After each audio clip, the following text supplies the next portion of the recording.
Hola, muy buen día. Como dice el maestro Ángel Verdugo, muy buen día. Y si me preguntan quién es el maestro Ángel Verdugo, les diré que es una de las mentes más lúcidas que tiene este país. Él es un matemático, licenciado en matemáticas, egresado del Instituto Politécnico Nacional, sonorense él, del pueblo de Cajeme, allá en Sonora. Creo que está cerca de Ciudad Obregón. Él tiene un canal. Así lo pueden buscar, Ángel Verdugo. Él es muy político, él era de los izquierdosos de los años 60. Incluso el cabrón se atrevió a poner una bomba en las oficinas del PRI, pero la bomba no explotó. Anduvo escapándose, huyendo, y en su huida fue a dar a China, estuvo un año en China. De México escapó y llegó a Europa, estuvo en Francia y luego de Francia se fue a China. Luego regresó y sí lo agarraron. Estuvo preso. Estuvo preso. Sin embargo, el tiempo en que estuvo preso se dedicó a enseñar en la prisión de Lecumberri. Él es maestro de origen, de profesión y de vocación. Pero pues ya mucho tiempo después, cuando le permitieron salir de la cárcel, y además con muy buenas relaciones, el cabrón supo relacionarse cuando estuvo en la cárcel con los políticos de aquel tiempo, y terminó trabajando para el gobierno. Qué ironías de la vida, terminó trabajando para el gobierno y hoy milita en el PRI porque él considera que estar dentro del PRI es hacer oposición a este gobierno nefasto que tenemos de Morena. Pero bueno, yo ya no quiero ser crítica política porque la verdad es que soy una persona a la cual este sistema vigente, sistema político, considera que es malísimo, y además reviento, exploto y no quiero. Así que mejor vayamos a la arena, al grano, al grano de arena, a la arena del desierto, al desierto de Gazel Sayá, el cazador, el Ilmuchar del Kelt Aljimos. Cada fin de semana, Anújar el Mokri abandonaba su cómodo y fresco despacho del Palacio de Gobierno, montaba en el viejo Simca que había dejado, cargado de agua y vituallas en una callejuela próxima, y se alejaba traqueteando hacia los cercanos contrafuertes de la montaña que dominaba el Acab y en cuya cumbre se alzaban las ruinas de una inaccesible fortaleza que sirvió de refugio a los habitantes del oasis en épocas de guerra y algaradas. Ya nada quedaba por explorar entre los muros de la irreconocible alcazaba, muchas de cuyas piedras habían sido utilizadas por los franceses para levantar los edificios públicos de El Acaf. Pero Anújar el Mokri había descubierto que en las cuevas y paredes rocosas de las estrechas gargantas que se abrían a espaldas de las ruinas existían, si se les buscaba con cuidado y se les libraba del polvo de milenios, infinidad de pinturas rupestres que hablaban del más remoto pasado del Sahara y sus habitantes: elefantes, jirafas, antílopes y leopardos, escenas de caza, de amor y de la vida diaria de antiquísimos pobladores de aquellas tierras. Iban surgiendo bajo sus expertos dedos que limpiaban la piedra con infinito cuidado, guiándose a menudo tan solo por una especie de instinto de arqueólogo nato que le hacía buscar la posible figura allí donde, por lógica, él la hubiera grabado. Aquel era su gran secreto y aquel su orgullo, y en su minúsculo apartamento de soltero se amontonaban cientos de hermosas fotografías en color que había ido obteniendo a lo largo de más de 2 años de meticuloso trabajo.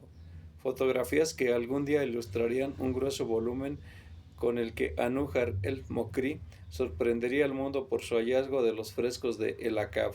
Y allí, en alguna parte, aún no sabía dónde, pero presentía que se encontraba cerca, tropezaría al fin con lo que venía buscando desde siempre: una réplica de los marcianos de Tassili, aquellas inmensas figuras de más de 2 metros de altura que evocaban fielmente la actitud y la vestimenta de astronautas que hubieran visitado en la noche de los tiempos las regiones que ahora eran desérticas, pero que por aquel entonces debieron ser fértiles y ricas en toda clase de animales exóticos.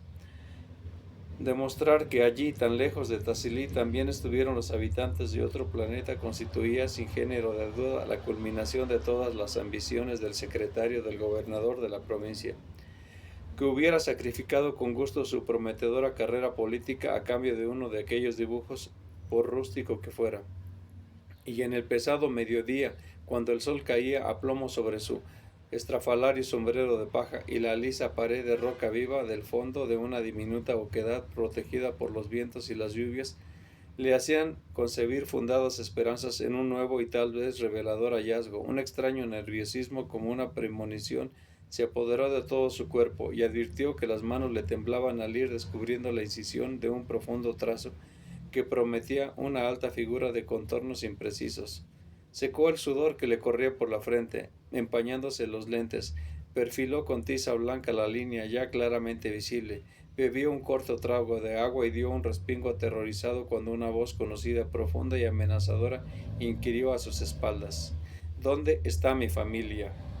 Dio media vuelta como impelido por un resorte y tuvo que apoyarse en la pared para no caer por la impresión, al distinguir a menos de 3 metros de distancia la negra boca del arma y la erguida silueta del targuí que se había convertido en su pesadilla. ¿Tú? Fue todo lo que supo decir. Sí, yo, fue la seca respuesta. ¿Dónde está mi familia? Tu familia, se sorprendió.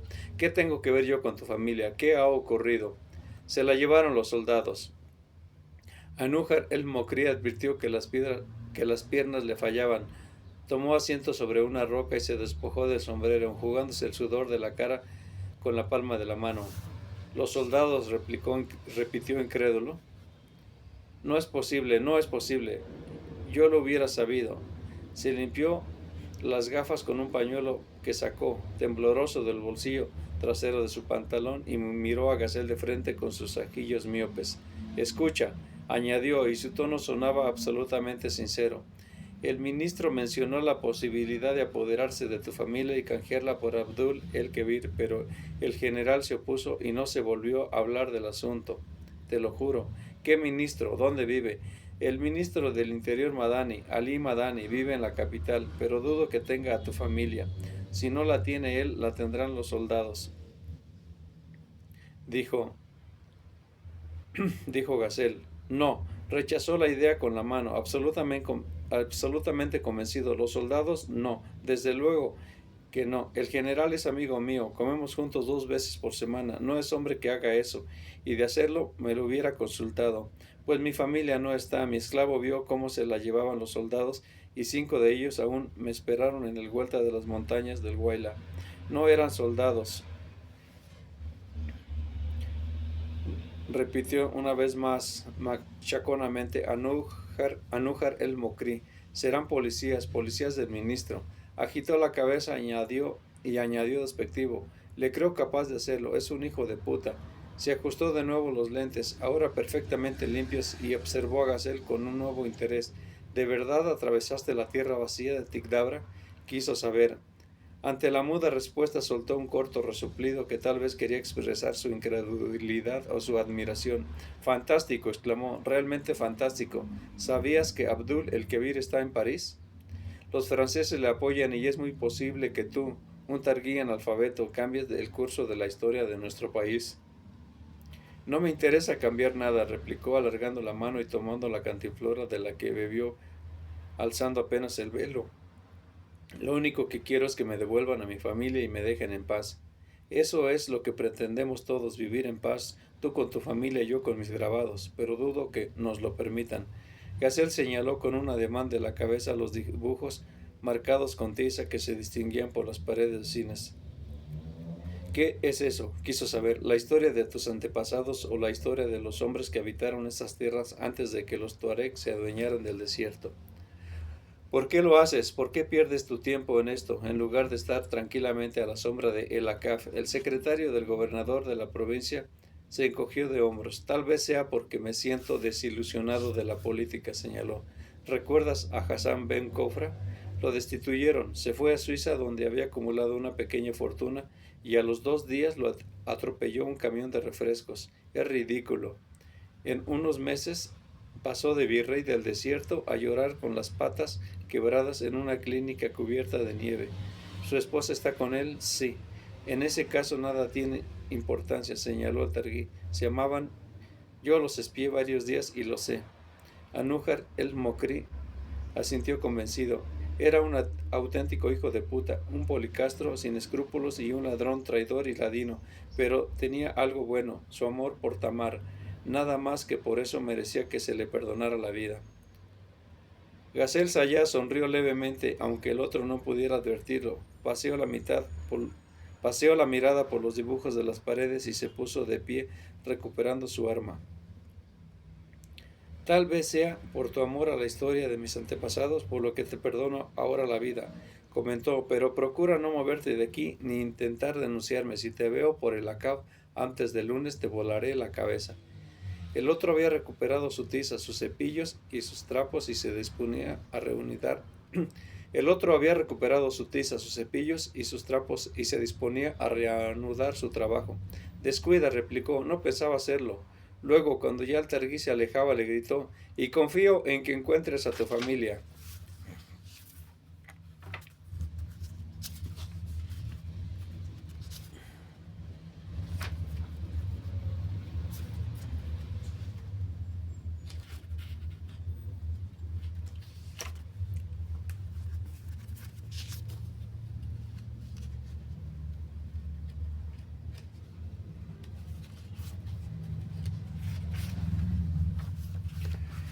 Era un autobús desvencijado, el más cochambroso, renqueante y sucio vehículo de transporte público que hubiese intentado correr jamás sobre carretera alguna, aunque en verdad aquel no intentaba en modo alguno correr, sino que se limitaba a avanzar asmáticamente a una máxima velocidad de 50 kilómetros por hora a través de las llanuras de matojos, contrafuertes rocosos e infinitos pedregales.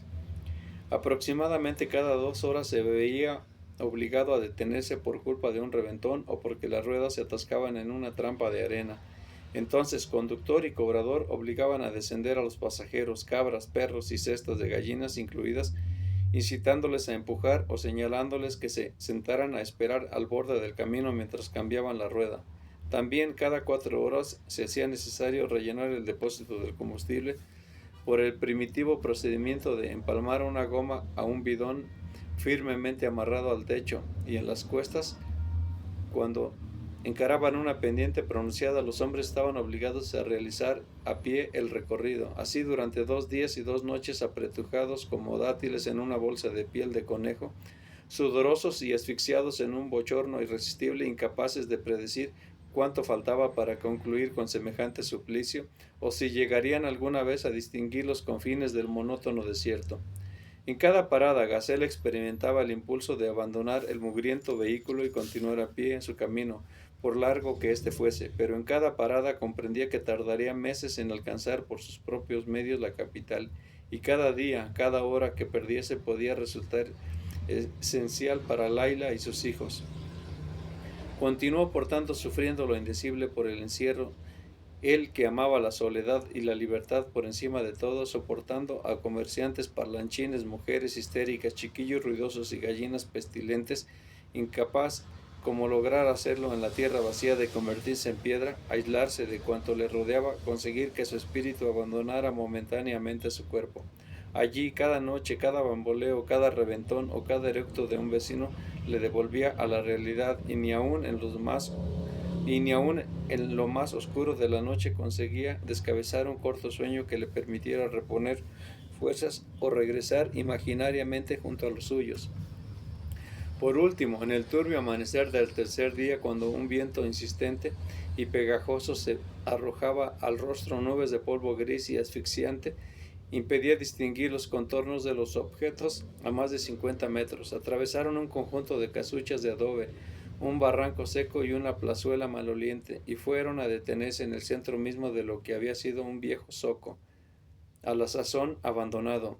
Fin del trayecto, gritó el cobrador, mientras se apeaba estirando los brazos y piernas y observándolo todo a su alrededor, como si le costara trabajo admitir que una vez más había coronado con éxito la insensata odisea de bajar hasta el Acab y regresar con vida. Alabado sea Dios. Gazelle descendió en el último lugar, contempló las derruidas paredes del zoco que amenazaban con derrumbarse sobre su cabeza, y en cuanto el viento arreciara,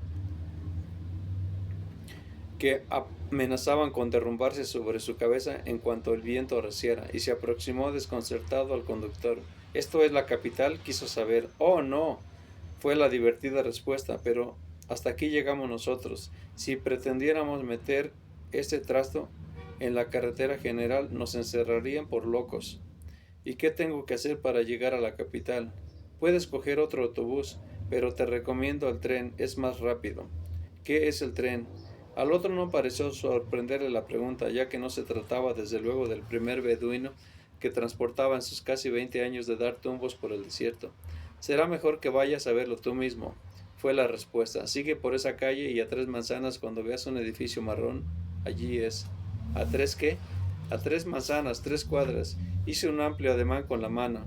Bueno, supongo que donde vives no existe nada de eso. Sigue adelante hasta que veas un edificio, no hay otro. Gazelle hizo un gesto de asentimiento, tomó su fusil, la espada y la bolsa de cuero en que habían guardado municiones, algo de comida y todas sus pertenencias, y echó a andar en dirección que le habían indicado. Pero el cobrador le gritó desde el techo del autobús: Aquí no puedes pasearte con esas armas. Si te ven, te vas a meter en un lío. ¿Tienes licencia? ¿Qué? Permiso, que si tienes permiso para portar armas. Le rechazó con la mano. No, ya veo que no las tienes. Esconde eso o acabarás en la cárcel. Gazelle permaneció muy quieto en el centro del zoco, desconcertado y sin saber qué actitud adoptar, hasta que uno de los pasajeros que se alejaba en dirección opuesta con una maleta al hombro, otra en la mano y un rollo de alfombras bajo el brazo, le dio una idea. Corrió hacia él. Te compro las alfombras, dijo, mostrando una moneda de oro. El otro ni respondió siquiera, tomó la moneda, levantó el brazo dejando que se apoderara de su carga y continuó su camino apresurando el paso, temeroso de que aquel estúpido Targui cambiara de idea. Pero Gazelle no cambió de idea, desenrolló las alfombras, envolvió en ellas sus armas, se las colocó a su vez bajo el brazo y se encaminó a la estación. Desde lo alto del autobús el cobrador movió repetidamente la cabeza de un lado a otro, divertido. El tren era aún más sucio, incómodo y ruidoso que el propio autobús, y aunque tuviera la ventaja de que no se le reventaran las ruedas, tenía el inconveniente de llenar de humo y carbonilla a los pasajeros y detenerse con desesperante regularidad por todas las ciudades, pueblos, villores y simples caseríos del camino. Cuando lo vio aparecer en la estación, brillante, rugiendo y despidiendo chorros de vapor como un monstruo más propio de las historias del negro Sulaim que de la realidad, Gazelle experimentó una incontrolable sensación de pánico y tuvo que echar mano a todo su valor de guerrero y toda su serenidad de inmouchar del glorioso pueblo del velo para dejarse arrastrar por la marea de pasajeros y trepar atropelladamente a uno de los destartalados vagones de duros bancos de madera y ventanas sin cristales.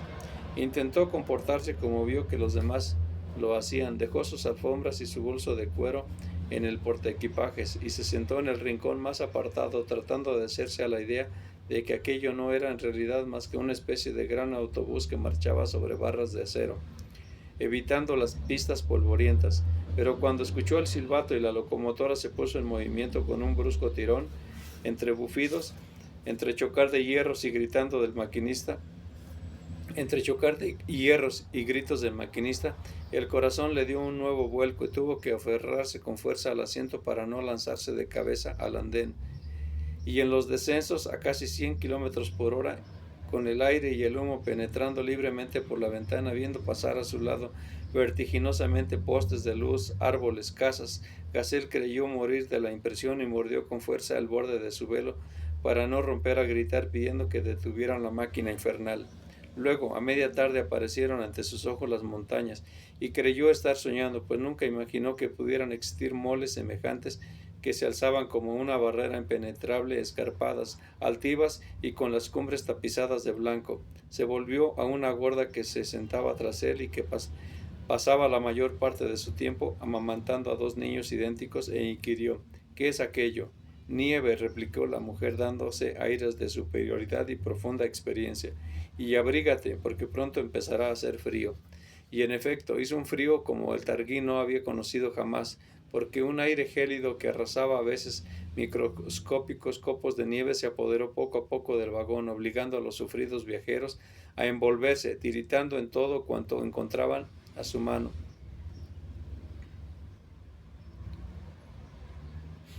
Cuando ya casi oscureciendo se detuvieron en una minúscula estación de montaña y el revisor anunció que disponían de 10 minutos para comprar la cena, Gacel no pudo evitar la tentación, saltó a tierra y corrió hacia las afueras del andén a tocar la blanca nieve con sus propias manos. Le asombró su consistencia.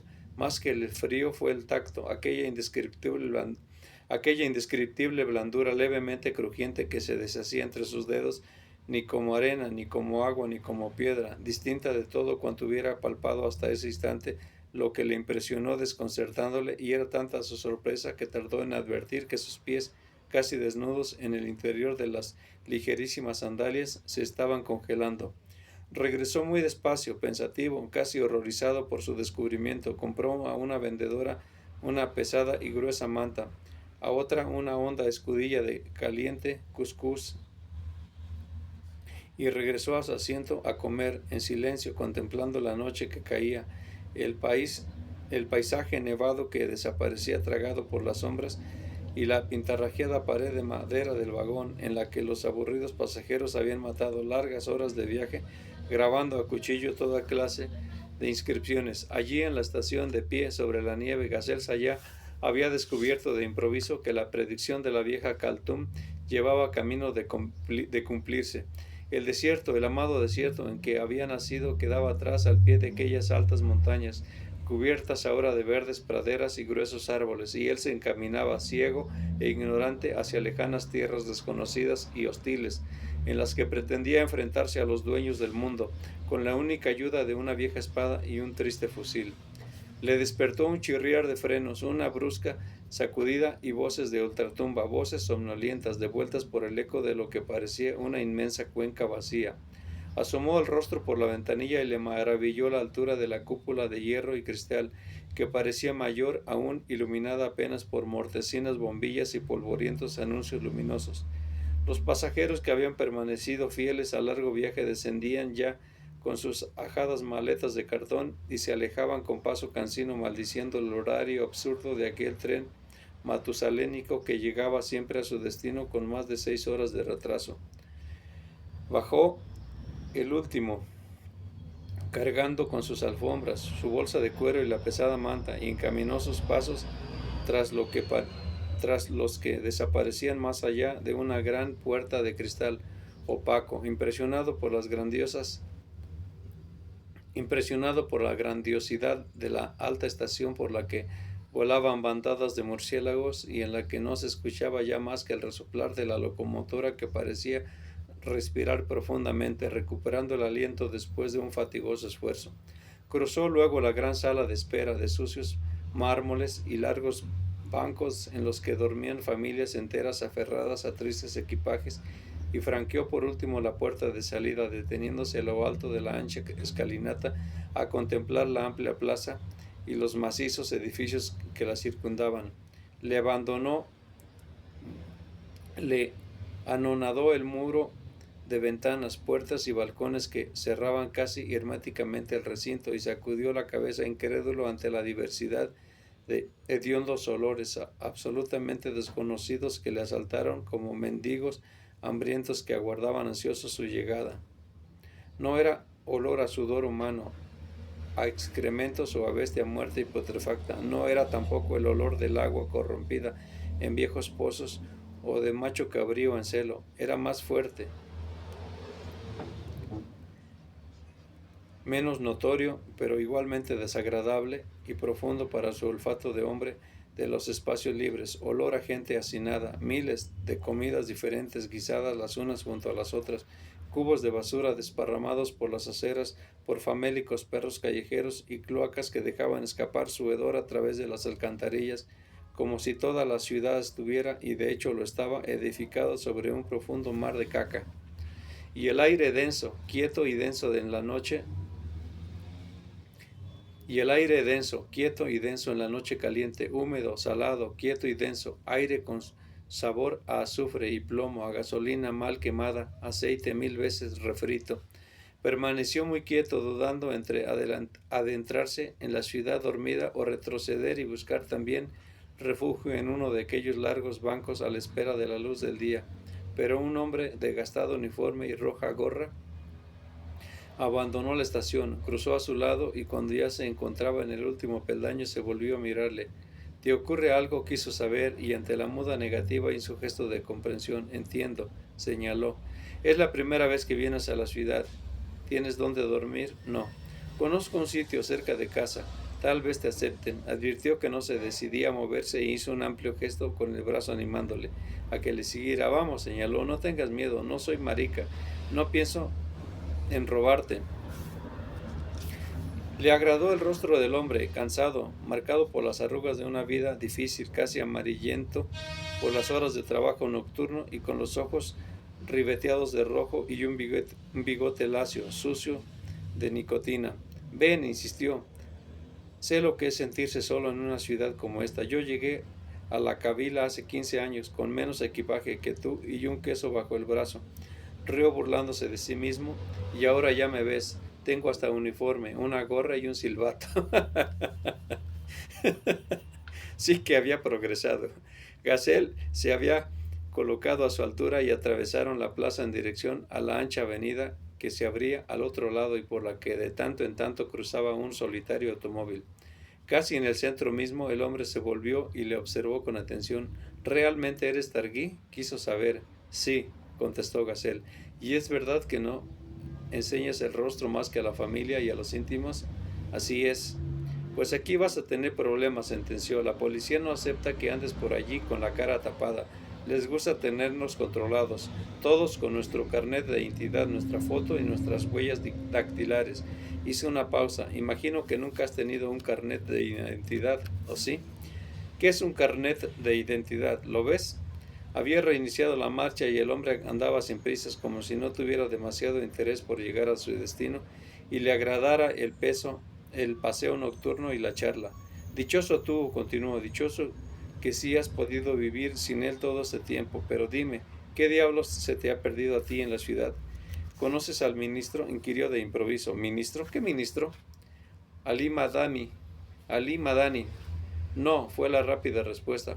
Por suerte para mí, no conozco a Ali Madani y espero no tener que conocerle nunca. ¿Sabes dónde puedo encontrarle? En el ministerio, supongo. ¿Y dónde está el ministerio? Bajando por esta avenida todo recto, cuando se llega al paseo marítimo, a la derecha, un edificio gris de toldos blancos. Sonrío divertido, pero te aconsejo que no te acerques por allí. Dicen que por las noches se escuchan los gritos de los presos que torturan en los sótanos, aunque hay quien asegura que se trata de los lamentos de las almas de todos cuantos han sido asesinados allí abajo. Al amanecer sacan los cadáveres por la puerta trasera en un furgón de repartos. ¿Por qué los matan? Política, replicó con gesto de hastío. En esta maldita ciudad todo es política, en especial desde que Abdul el Kebir anda suelto. Se va a armar una, exclamó, y luego indicó con la mano una callejuela lateral hacia la que se encaminó cruzando la calzada principal. Ven, señaló, es por aquí, pero Gazelle negó con la cabeza y señaló hacia la parte baja de la avenida. No, dijo, voy al ministerio. ¿Al ministerio?, se asombró el otro. ¿A estas horas? ¿Para qué? Tengo que ver al ministro. Pero él no vive allí, solo trabaja de día. Lo esperaré. ¿Sin dormir? El ferroviario fue a decir algo, pero de pronto observó detenidamente a Gazelle. Reparó en el largo bulto del rollo de alfombras que apretaba contra su cuerpo. Advirtió la decisión en sus oscuros ojos más allá de la rendija que marcaban el turbante y el velo, y se sintió repentinamente incómodo sin saber exactamente a qué atribuirlo. Es tarde, dijo de pronto, asaltado por una súbita ansiedad. Es muy tarde y mañana tengo que trabajar. Cruzó la calle toda prisa, aún a riesgo de que un pesado camión de basura lo atropellase, y desapareció en las sombras de la calle tras volver repetidamente el rostro para comprobar que el Targui no le seguía. Este ni se inmutó siquiera. Aguardó a que el camión y su pestilencia se perdieran de vista y continuó solo por la ancha avenida, pobremente iluminada, con su alta figura y sus con su alta figura y sus ropajes al viento, absurdo y anacrónico frente a aquel paisaje de pesados edificios, oscuras ventanas y cerrados portones, dueño absoluto de la ciudad dormida que tan solo un perro vagabundo parecía pretender disputarle. Más tarde, pasó un coche amarillo y luego una mujer le chisteó desde el quicio de un portal. Se aproximó respetuoso y le desconcertó su escote y la rajada falda que enseñaba una pierna. Pero más se desconcertó ella, más se desconcertó ella cuando la luz de un farol le permitió distinguirlo con absoluta claridad. ¿Qué quieres? ¿Qué quieres? Inquirió con cierta timidez. No, nada, se disculpó la prostituta. Te confundí con un amigo. Buenas noches. Continuó su camino y 2 calles más abajo, un sórdido rumor que iba ganando en intensidad a medida que avanzaba llamó su atención, ya que se trataba de un ruido monótono y constante, que no alcanzaba a reconocer, pero que recordaba el rítmico golpear de una gigantesca piedra contra un suelo de tierra apisonada. Cruzó, se va a mover la imagen, pero el audio va a continuar. Es que se bajó mi pila. Cruzó un amplio paseo en el que parecía concluir la ciudad, y cuando atravesó la línea de altas farolas que se elevaban al borde mismo de la arena, pudo distinguir a su luz la ancha playa, al fondo de la cual reventaban con furia enormes olas que alzaban a la noche blancos penachos de espuma. Se detuvo estupefacto. De la negrura nacía de pronto una monstruosa masa de agua como nunca pudiera imaginar que existiera en este mundo. Se rizaba en su cresta, ganaba altura y se precipitaba contra el suelo provocando el sordo estruendo y retirándose con un susurro para reiniciar el ataque con renovados bríos. El mar comprendió que allí estaba el portentoso mar del que tanto hablaba Suleim y al que se referían con respeto los más aventurados viajeros que pasaron alguna noche en su jaima. Y cuando una larga ola más osada avanzó impetuosa por la arena a punto casi de empapar sus sandalias y lamer el borde de su gandura, fue tal el espanto que se apoderó de su ánimo que no supo siquiera dar un salto atrás para escapar corriendo. El mar del que nacieron un día sus antepasados garamantes, el mar que bañaba las costas senegalesas y al que iba a morir el gran río que determinaba el desierto por el sur, el mar donde concluían las arenas y todo un universo conocido más allá del cual tan solo habitaban los franceses. El mar que jamás soñó conocer algún día, tan lejano para él como la más lejana de las estrellas de la última galaxia, frontera infranqueable que el propio Creador había impuesto a los hijos del viento, eternos vagabundos de todas las tierras y todos los arenales. Había llegado al término de su camino y lo sabía. Aquel mar era el confín del universo y el estruendo de su furia. La voz de Alá que le llamaba advirtiendo que había ido más allá de sus fuerzas y más allá de lo que él permitía a los Imohak de la llanura, y se aproximaba el momento de rendir cuentas por la magnitud de su insolencia. Morirás lejos de tu mundo, había predicho la vieja Kaltum, y no acertaba a imaginar nada más lejano a su mundo que la rugiente barrera de espuma blanca que se alzaba furiosa ante sus ojos, al otro lado de la cual tan solo alcanzaba a distinguir la profundidad de la noche. Tomó asiento en la arena seca, fuera del alcance del oleaje, y permaneció allí muy quieto, recordando su vida y pensando en su esposa, sus hijos y su paraíso perdido, dejando que las horas siguieran su camino a la espera de la primera claridad del alba, una luz glauca e imprecisa que comenzó a extenderse por el cielo para permitirle admirar la inmensidad de la extensión de agua que se abría ante él. Se imaginó que la nieve, la ciudad y las olas habían agotado para siempre su capacidad de asombro. El espectáculo que el amanecer descubrió ante sus ojos le sacó nuevamente de ese horror, ya que el gris plomizo y metálico de un mar encrespado y amenazador tuvieron la virtud de hipnotizarle, sumiéndole en un profundo trance que le mantuvo inmóvil y absorto como una estatua inanimada. Luego el primer rayo de sol descompuso el gris en azul luminoso y un verde opaco, con lo que el blanco de la espuma pareció ganar intensidad, contrastando con el negro amenazante de una nube de tormenta que se aproximaba por el poniente. Y fue un estallido de formas, luces como no hubiera concebido jamás, por mucho que se lo propusiera, y hubiera permanecido allí clavado durante horas si un insistente rumor de vehículos a sus espaldas no le hubiera sacado de su abstracción. La ciudad despertaba. Lo que en la noche no eran más que altos muros de cerradas ventanas y confusas manchas oscuras de vegetación, con el día se transformaba en un derroche de color donde el rojo violento de los autobuses contrastaba con el blanco de las fachadas, el amarillo de los taxis, el verde de los copudos árboles y la mezcolanza anárquica de los chillones carteles que cubrían por miles las paredes. Y la gente. Podría creerse que todos los habitantes de la tierra se habían dado cita en aquella mañana en el ancho paseo marítimo, entrando y saliendo de altos edificios, tropezando y evitándose, yendo y viniendo en una especie de danza del absurdo en la que de pronto todos se detenían al borde de una acera, para lanzarse luego de improviso al unísono sobre la amplia calzada en la que los autobuses, taxis y cientos de vehículos de distintas formas se habían detenido bruscamente, como si los frenara una mano invisible y poderosa.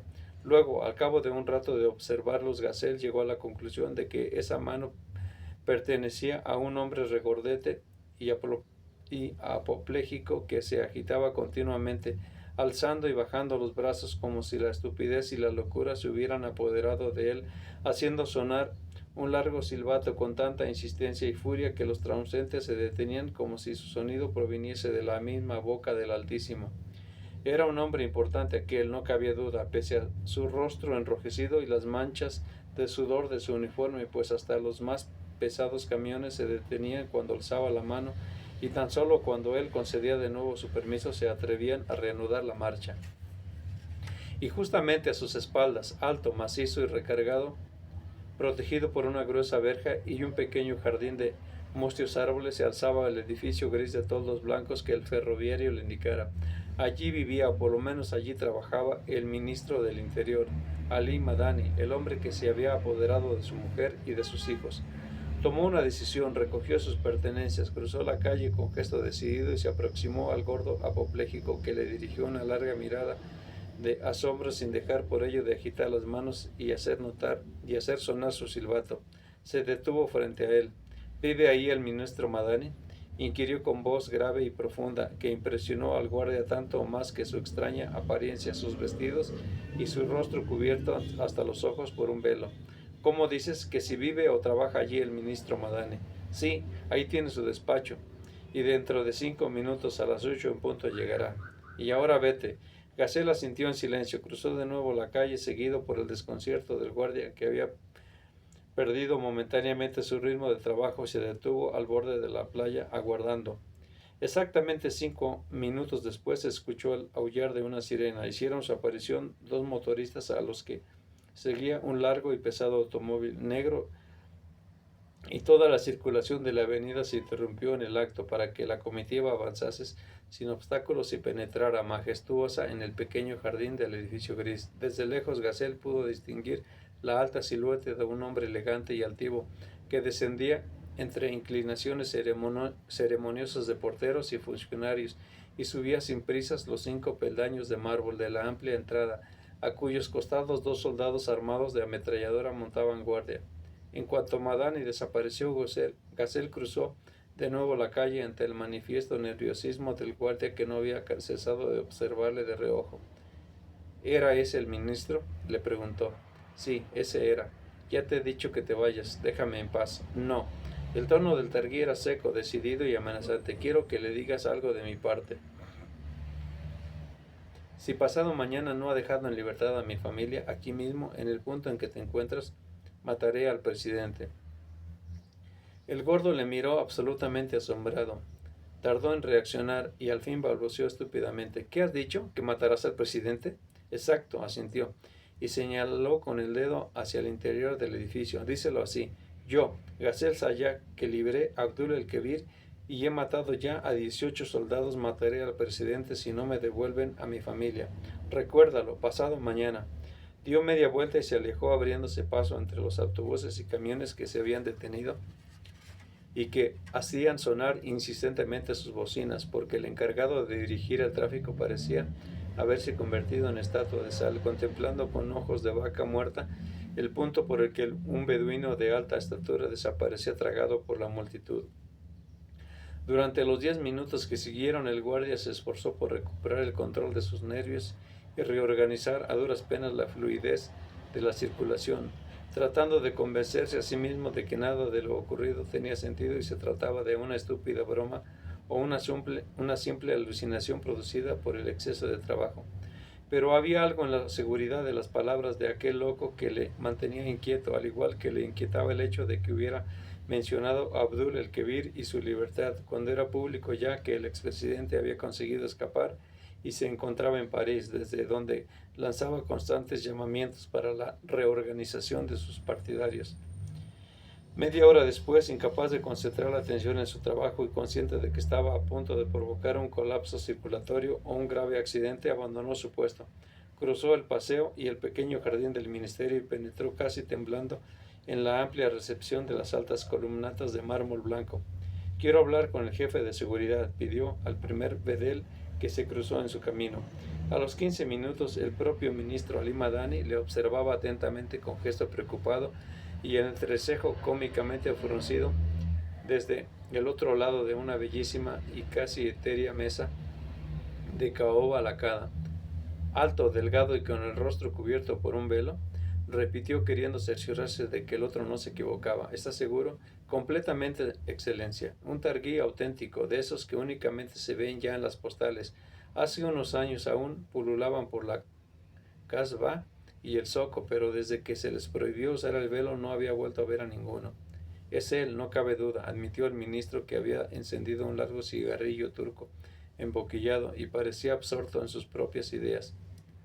«Repítame lo más exactamente posible lo que le dijo», pidió luego.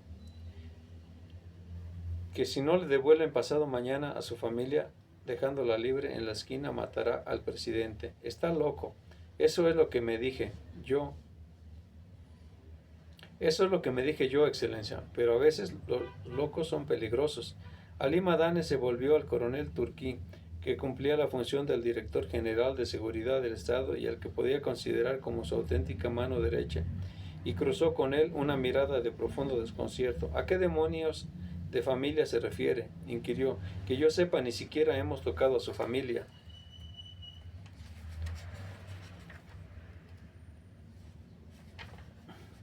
«Tal vez no se trate del mismo individuo. Vamos, turquino, hay muchos Torek en este mundo que puedan saber lo de Abdul el-Kebir y la muerte de esos soldados. Tiene que ser él». Se volvió al guardia e hizo un gesto con la mano pidiéndole que se retirase. «Puede marcharse», señaló, «pero ni una palabra de esto a nadie». «Descuide, excelencia», contestó nervioso. «En cuestiones de secretos del servicio soy una tumba». «Más le vale», fue la seca respuesta. «Si cumple lo que dice, le prometeré un ascenso. En caso contrario, me encargaré de que usted personalmente». «Más le vale», fue la seca respuesta. «Si cumple lo que dice, le propondré para un ascenso. En caso contrario, me encargaré de usted personalmente. ¿Está claro?» «Desde luego, excelencia, desde luego». Cuando hubo abandonado la estancia, el ministro Madani se puso en pie, se aproximó al amplio ventanal y apartó los visillos, deteniéndose a contemplar largamente el mar, sobre el que descargaba a lo lejos una negra nube, provocando un hermoso efecto de luces y sombras. «De modo que ha llegado hasta aquí», comentó en voz baja, para que el otro le oyera, pero hablando en realidad para sí mismo. «Ese maldito targuino se da por contento con el millón de problemas que nos ha causado y ha sido capaz de presentarse ante nuestra propia puerta a provocarnos. Es inaudito, ridículo e inaudito. Me gustaría conocerle». «Rayos, y a mí», exclamó convencido, «un tipo con tales cojones no se encuentra a menudo». Aplastó el cigarrillo contra el cristal de la ventana. «¿Pero qué diablos busca?», inquirió súbitamente, malhumorado. «¿Qué historia es esa de su familia?». «No tengo ni la menor idea, excelencia». «Ponte al habla con el Acab», ordenó. «Averigua qué ha pasado con la familia de ese loco». «Mierda», masculló al tiempo que arrojaba la colilla al aire y observaba cómo iba a caer sobre su propio auto, aparcado en un extremo del jardín. Como si no tuviera bastante con Abdul, le miró de frente. «¿Qué diablos hace tu gente en París?». «No pueden hacer nada, excelencia», se disculpó el coronel. «Los franceses lo tienen perfectamente protegido. Ni siquiera hemos podido averiguar dónde lo esconden». El ministro acudió de nuevo a su mesa y alzó un puñado de documentos mostrándoselos acusadoramente. Mira esto, dijo. Informes de generales que descartan de gente que cruza la frontera para unirse. Perdón, mira esto, dijo. Informes de generales que desertan, de gente que cruza la frontera para unirse a Abdul, de reuniones secretas en las guarniciones del interior. Lo que me falta es un targuí loco intentando cazar al presidente. Búscalo, ordenó. Ya conoce la descripción, un tipo alto y vestido de fantasma, con un velo que le tapa la cara y que no deja ver más que los ojos. No creo que haya muchos así en la ciudad. Uf. Leí el primer capítulo de esta serie en este momento. Se me hizo muy cortito. Y me seguí con el segundo. Estuvo larguísimo. Pero creo que me sirvió porque la lengua se me está desentumiendo. Muchas gracias por escucharme. Muchas gracias por perdonarme el que les haya cambiado la pantalla de vertical a horizontal. Les envío a todos un fuerte abrazo y les deseo que tengan un maravilloso día. Linda tarde, linda noche.